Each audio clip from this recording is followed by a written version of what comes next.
नमस्कार. आज आपण झटपट बनवणार आहोत आयरन रिच डोळ्यांसाठी पण हेल्दी अशी पालकाची वडी. एकदम कुरकुरीत, खमंग आणि स्वादिष्ट. न तळता बनवणार आहोत, त्यामुळे एकदम मस्त लागते आणि जर तुम्ही डाएटवर असाल तरीसुद्धा ही तुम्ही खाऊ शकतात. तर चला रेसिपीकडे वळूयात. तर सर्वात आधी मी एक वाटण करून घेणार आहे. त्यासाठी मिक्सरच्या भांड्यामध्ये 3 हिरवी मिरची, 4 लसणाच्या मोठ्या पाकळ्या आणि 1 आलं, 1 चमचा टाकलेला आहे जिरं आणि 1 चमचा बडीशोप. चवीनुसार अगदी थोडंसं मीठ टाकायचं वाटणापुरता आणि याचं एक वाटण करून घ्यायचं आहे जाडसर बारीक. त्यानंतर एका भांड्यामध्ये मी 1 कपच्या आसपास पालक घेतलेला आहे. तो स्वच्छ पाण्याने पहिल्यांदा धुवून पुसून घेतला आणि त्यानंतर बारीक चिरलेला आहे.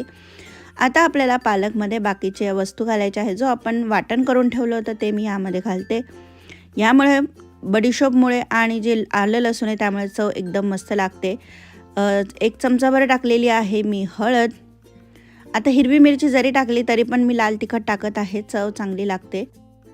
धणे जिरे पूड टाकणार आहे मी 2 चमचे. धणे जिरे पूडमुळे चव चांगली लागतेच. त्याप्रमाणे धणे हे सुद्धा आपल्या शरीरासाठी अत्यंत पौष्टिक असतात. डोळ्यांसाठी युरिक ॲसिड जर वाढलेलं असेल तर धण्याचं पाणी आपण पितात, सकाळी उठून प्यायचं. त्यानंतर आमचूर पावडर टाकलेली आहे 1 चमचा आणि पाव चमचा घातलेला आहे हिंग आणि 2 चमचे तीळ. थंडीचे दिवस आहे, कॅल्शियम वाढवायचं, त्यामुळे तिळीचा वापर आपल्या अन्नामध्ये केलाच पाहिजे. चवीनुसार घातलेलं आहे मीठ आणि साखर. खरं हे मीठ तुम्ही जेव्हा आपण बेसन टाकू तेव्हा घाला, त्यामुळे कसं होईल पालकाला खूप पाणी सुटणार नाही. इथे माझ्याकडून चुकून आत्ताच घातलं गेलं. तर हाताने व्यवस्थित मी चोळून घेत आहे, त्यामुळे जे मसाले आहेत आणि पालक एकत्र छान मळले जातील. आता आपण ह्यामध्ये घालणार आहोत बेसन. तर इथे 1 कपच्या आसपास पालक आहे, त्यामुळे मी यामध्ये 1 कप बेसन आणि पाव कप घातलेलं आहे तांदळाचं पीठ.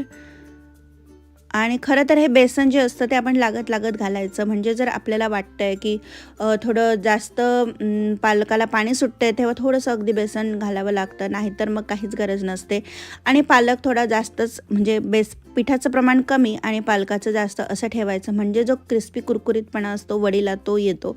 नाहीतर मग उगाच त्या पिठाळ वड्या लागतात. तर इकडे मी छान असं चोळून घेत आहे आणि अगदी थोडंसं, म्हणजे 3 ते 4च चमचे मला इकडे पाणी लागलं होतं. मी इकडे पाणी टाकते आणि पीठ मळताना थोडंसं मी तेलसुद्धा आधी घातलं होतं, ते सांगायचं विसरली मी. 1 चमचा तेल, त्यामुळे वड्या आतून अशा खूप कोरड्या होत नाही. आता थोडं करत पाणी घालून एक असा गोळा मळून घेते मी. तर गोळा मळताना मला पुढे 2 चमचे मी अजून बेसनचं पीठ वाढवलेलं होतं. तर इकडे असा छानपैकी गोळा बनवून तयार होतो. जर तुम्हाला व्हिडिओ आवडत असतील तर तुम्ही चॅनलला सबस्क्राईब करा आणि पालकच्या अजून बऱ्याच रेसिपी आपल्या चॅनलवर आहे, त्या सगळ्यांची लिंक मी डिस्क्रिप्शन बॉक्समध्ये ते नक्की चेक करा. तर इकडे माझा छानपैकी गोळा मळून झालेला आहे. आता थोडंसं तेल लावते हाताला आणि पुन्हा एकदा सगळं पीठ एकजीव करून घेते. तर इतपत घट्ट असं आपल्याला छानपैकी पालकाच्या वडीसाठी मिश्रण गोळा पाहिजे आहे.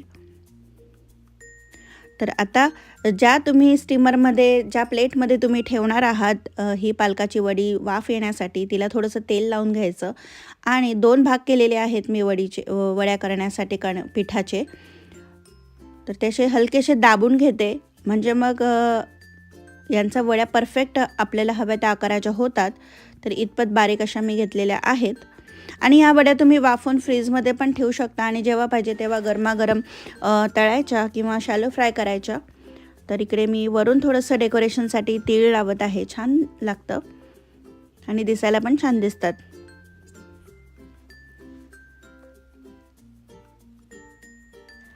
एका साईडला मी पाणी उकळायला ठेवलं होतं वाफ येण्यासाठी. तुमच्याकडे जर प्रॉपर स्टीमर असेल तर एकदम छान, त्यामध्ये पण सुद्धा वाफ छान येते. तर आता इथे वाफ आणायला ठेवलेला आहे मी. साधारण 20 मिनटं वाफ आणायला ठेवायची आहे. तर 20 मिनिट नंतर आपण हे चेक करूयात. एकदम मस्तपैकी वड्या झालेल्या आहेत. गार होऊ द्यायच्या आणि त्यानंतर आपण त्याला कट करणार आहोत. तर हे बघा किती मस्तपैकी वड्या झालेल्या आहेत. सुरीच्या मदतीने चेक करायचं. सुरीला जर पीठ लागत असेल तर समजायचं की कच्ची आहे, थोडीशी अजून होऊ द्यायची.